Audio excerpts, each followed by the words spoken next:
And now, a passage from The American Intervention in West Florida by Isaac Joslin Cox. The centennial celebration of the Louisiana Purchase brought once more into current use the term West Florida and applied it definitely to the territory lying south of the 31st parallel between the Mississippi and the Perdido rivers. Before this, that area was regarded as a part of either the Florida or the Louisiana Purchase, while the term itself, if used at all, suggested an uncertain British or Spanish colony so early absorbed by neighboring states that its brief annals were of no concern in our national history. If one subscribes to the principle, right or wrong, my country, there is much to justify or at least explain this neglect. But even with the restricted area mentioned above, West Florida has had a significance far beyond its mere size or productivity. Within its narrow limits centered the problems connected with our southern boundary, the navigation of the Mississippi and of the Mobile, and the defense of our southern frontier. During the critical decade following 1803, it was the scene of many minor frontier events that involved our diplomatic relations with the three leading powers of Western Europe. It had its prototype in the Natchez district, whose occupation in 1797 to 1798 rendered its own acquisition a foregone conclusion, while nearly every detail of its history affords a striking comparison with a like event in the history of Texas, New Mexico, or California. Indeed, in 1830, Lucas Alamán, the Mexican Secretary of State, expressly used West Florida as a warning example of what was then taking place in Texas, and Almonte and Santa Anna 13 years later vainly attempted to forestall a like condition of affairs in California. The intervention by the United States in West Florida was due to two distinct causes: a spirit of territorial acquisition expressing itself in popular clamor, fruitless diplomacy, and a series of frontier disturbances and domestic revolt within the territory itself. The increase of American population in the Southwest, particularly in the Natchez and Tombigbee districts of Mississippi Territory before and immediately after 1798, created a popular demand for an uninterrupted outlet to the Gulf of Mexico. This was only partially appeased by the uncertain privilege of deposit at New Orleans or the later purchase of Louisiana, for the Mobile was secondary only to the Mississippi as a highway for our southwestern commerce, and still other streams might in the future acquire an equal prominence. The United States must possess all the territory east of the Mississippi in order to meet the commercial and defensive problems of our southern border and the wishes of an Anglo-American population on both sides of the line of demarcation. Indeed, from a physiographic standpoint, a permanently divided sovereignty in the region was unthinkable. To those citizens of the United States who lived just above the 31st parallel, the exactions levied by the Spaniards on their commerce at Mobile and the temptation afforded by the presence at Baton Rouge of a Bourbon regimen lacking all prestige were continual incentives to border forays or to personal controversies and animosities that almost exhausted the patience of both governments and led both to appeal to the sinister arbitration of Napoleon. For nearly 2 decades, our State Department attempted to deal with the problems presented by the spirit of expansion and ensuing frontier disturbances, either by directly purchasing the whole of the Floridas from Spain or by securing the strategic portion through untenable claims strengthened by subserviency to France or England. When diplomatic bargain or chicane failed to gain the coveted region, the inhabitants of West Florida took advantage of Spain's necessity to revolt and thus force the American authorities to intervene, for the double purpose of preserving order in their own contiguous territories and of realizing their territorial ambition. It was this intervention that brought the revolted region into the Union and ultimately led to the acquisition of the rest of the Floridas. Jefferson had perceived the possibility of such a result while yet a member of Washington's cabinet. Hearing that Governor Quesada of East Florida was inviting foreigners to settle in his territory, he thus expressed himself to his superior: I wish 100,000 of our inhabitants would accept the invitation. It may be the means of delivering to us peaceably what may otherwise cost a war. In the meantime, we may complain of this seduction of our inhabitants just enough to make them believe we think it very wise policy for them and confirm them in it.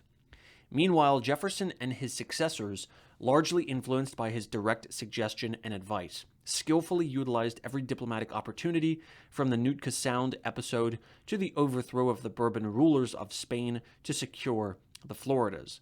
The offer to guarantee the remaining possessions of Spain beyond the Mississippi, the attempt to take advantage of European wars, the imbroglio with France, and the threat of possible alliance with Great Britain, the specious reasoning that sought to include West Florida within the Louisiana Purchase, and even the shameless subordination of national honor at Napoleon's behest, all these failed to bring us the coveted territory. However, 2 decades of adroit public appeal had created a vigorous national sentiment in favor of this acquisition. At the same time, Spain's repressive commercial policy, first at New Orleans and later at Mobile, her intrigues with the southern Indians and with certain political leaders of our western settlements, and her attempt to push the boundary line of the Floridas as far northward as the mouth of the Yazoo, had strengthened this sentiment into a feeling of intense resentment towards her declining colonial power. The cession of Louisiana by France to the United States placed a new importance upon Spain's retention of the Floridas. In the opinion of the Marqués de Casa Irujo, her minister residing in Philadelphia, this transfer threatened no worse result than clandestine trading by the Americans within the Mexican provinces. And even this practice could be checked, if not absolutely controlled, as long as Spain possessed the power to make reprisals from the Floridas.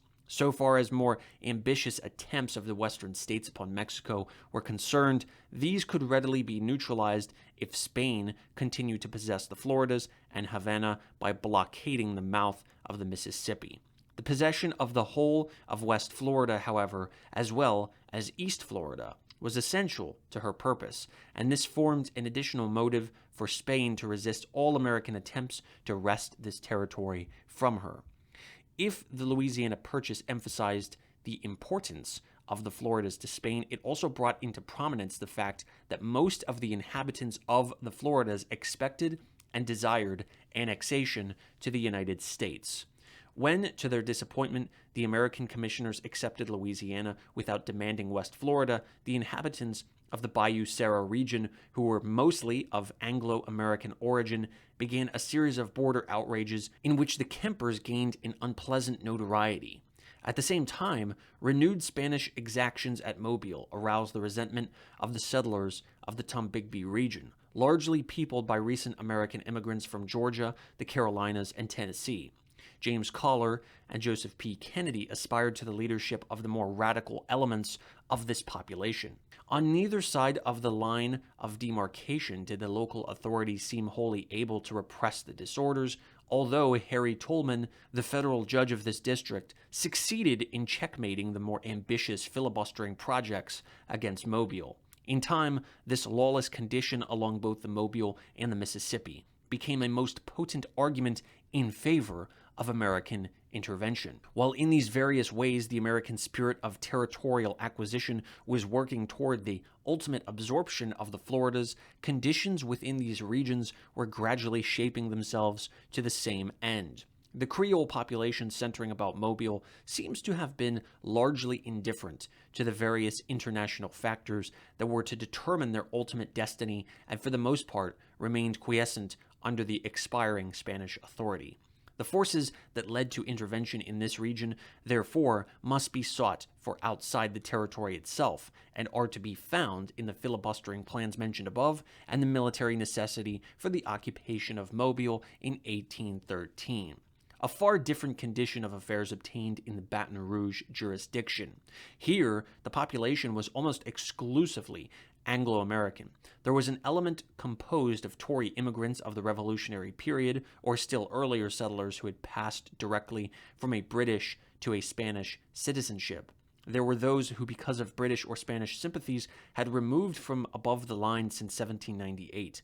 And finally, later American immigrants whom the liberal land policy of the Spaniards had attracted into the region, or who found there a ready asylum from the consequences of crime or debt. By 1810, the greater portion of each of these classes of West Florida's ill-assorted population regarded American domination with favor. To these, Napoleon's overthrow of the Bourbon dynasty in the Spanish peninsula was a signal rather than a cause for revolt. Aside from the time factor, West Florida had nothing else in common with the contemporaneous outbreaks in Mexico, Caracas, and Buenos Aires. The dominant faction of its population simply seized the opportunity to join the American Union by a somewhat devious method. The Baton Rouge jurisdiction of West Florida, and more particularly the Bayou Sara or Feliciana district, thus forced American intervention. Viewed from this standpoint as a frontier rather than a diplomatic event, intervention seems inevitable and can be interpreted in a more natural way than has hitherto been employed.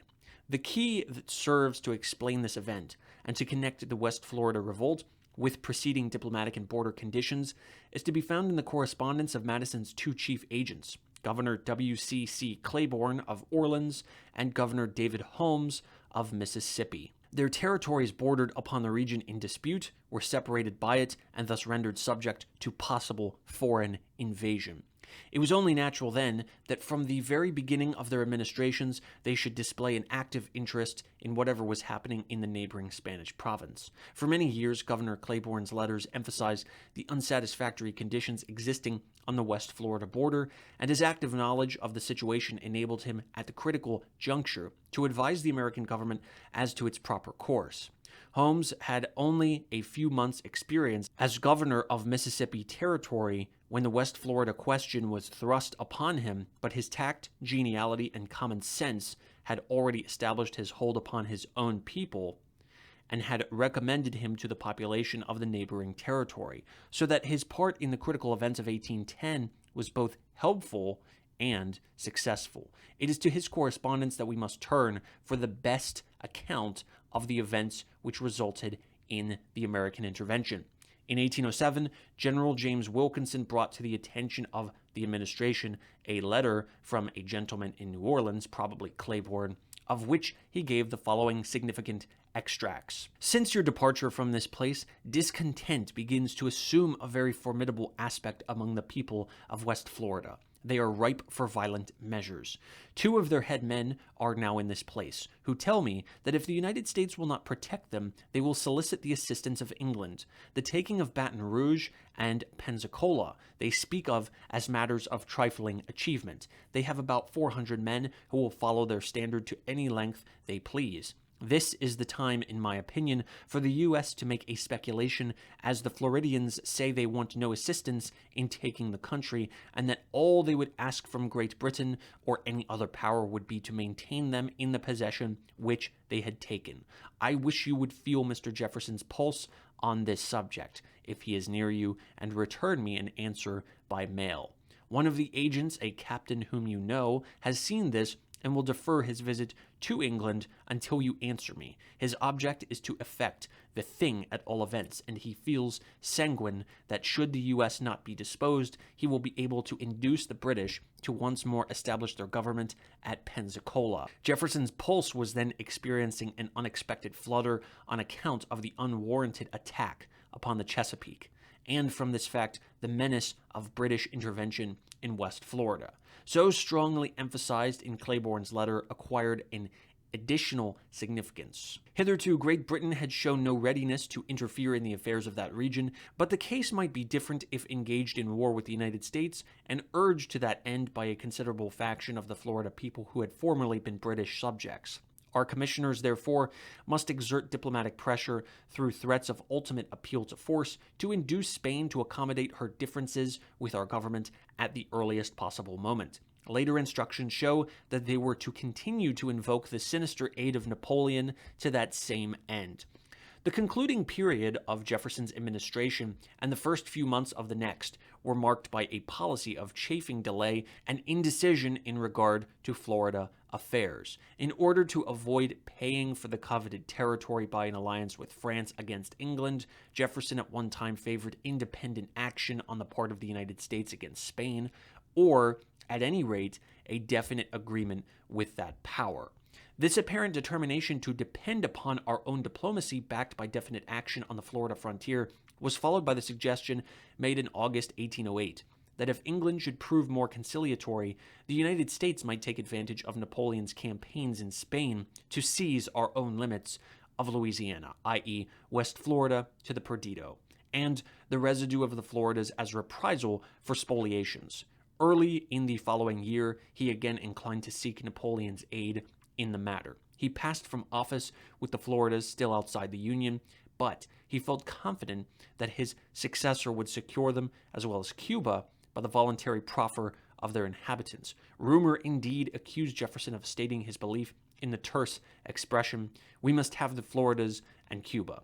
This report irritated the French minister Turgot, and Madison hastened to inform him through Gallatin that "we are and we wish to be strangers to all that passes in the Floridas, in Mexico, and also in Cuba. You would be mistaken if you supposed that Mr. Madison wishes the possession of the Floridas. That was Mr. Jefferson's hobby. It has never been the wish of his cabinet. And Mr. Madison values today the possession of the Floridas only so far as they may be thought indispensable to prevent every kind of misunderstanding with Spain and to secure an outlet for the produce of our southern states. We have had no part in the meetings which have taken place in the Floridas." There is every evidence from Madison's past opinions and from his conduct in the immediate future that Gallatin more nearly represented his chief's real views when he spoke with reference to Cuba than when he gave utterance to the above sentiments regarding the Floridas. At this point, it may be well to note that the diplomatic factors over which Jefferson vacillated in 1809 were precisely those which he had discussed in the Nootka Sound episode nearly 20 years before. Measured by results this diplomacy had gained for the United States, with but little personal credit for himself, however, the settlement of the southern boundary, the free navigation of the Mississippi, and the Louisiana Purchase. These were all vital events in our national territorial history, but the very region so greatly desired in 1790 was still an alien possession, while the problem of Indian relations and other frontier issues of unadjusted boundaries, of commercial restrictions and spoliations rested upon our State Department with scarcely diminished pressure.